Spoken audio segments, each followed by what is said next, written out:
আসসালামু আলাইকুম, কেমন আছেন সবাই? সকাল সকাল রান্নাঘরে চলে আসলাম রান্না করার জন্য। তো আজকে রান্না করব হচ্ছে পাহাড়ি মুরগি। আমরা এই মুরগিটা এনেছিলাম নিজেরা পালার জন্য।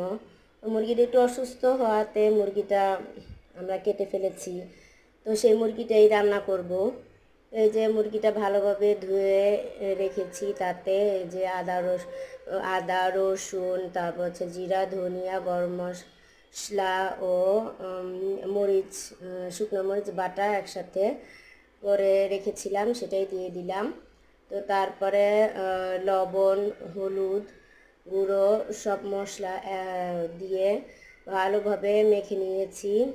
এই যে গোটা গরম মশলা দিলাম, তেল দিলাম, দেওয়ার পর এই যে ভালোভাবে মেখে নিচ্ছি মাংসগুলোকে। আসলে পাহাড়ি দেশি মুরগি মানে স্বাদটাই অন্যরকম থাকে। তো এগুলো একটু শক্ত থাকে, যার কারণে এগুলোকে ভালোভাবে সিদ্ধ করে নিতে হয়।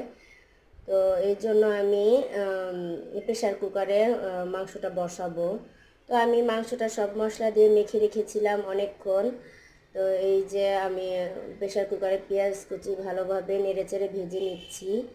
তো এই যে ভেজে নেওয়ার পর আমি মাংসগুলো প্রেশার কুকারে দিয়ে ভালোভাবে নেড়েচেড়ে নিচ্ছি। এই যে মাংসগুলোকে প্রেশার কুকারে ভালোভাবে নেড়েচেড়ে নিচ্ছি। তো এই যে আমি মাংসর সাথে আজকে খিচুড়িও রান্না করব। তো অন্য একটা পাতিলে আমি গোটা গরম মশলা এবং পেঁয়াজ তেলে ভেজে নিয়ে তাতে কিছুটা আদা রসুন বাটা জিরা বাটা তা দিয়ে দিলাম। তো ভালোভাবে নেড়ে চেড়ে নিচ্ছি। তারপর তাতে হলুদ গুঁড়ো, তারপরে মরিচের গুঁড়ো পরিমাণ মতো, তারপর হচ্ছে পরিমাণ মতো লবণ দিয়ে দিচ্ছি। তারপর ভালোভাবে নেড়ে চেড়ে মশলাগুলোকে কষিয়ে নিব। তারপর ধুয়ে রাখা চাল ডাল আমি দিয়ে দিচ্ছি। তো এই চাল ডালগুলোকে নেড়ে চেড়ে ভালোভাবে নিতে হবে। এই তো আমি চাল ডাল মশলা সব একসাথে ভালোভাবে নেড়ে চেড়ে কষিয়ে নিচ্ছি। তারপরে যে পরিমাণ মতো গরম পানি দিয়ে দিলাম।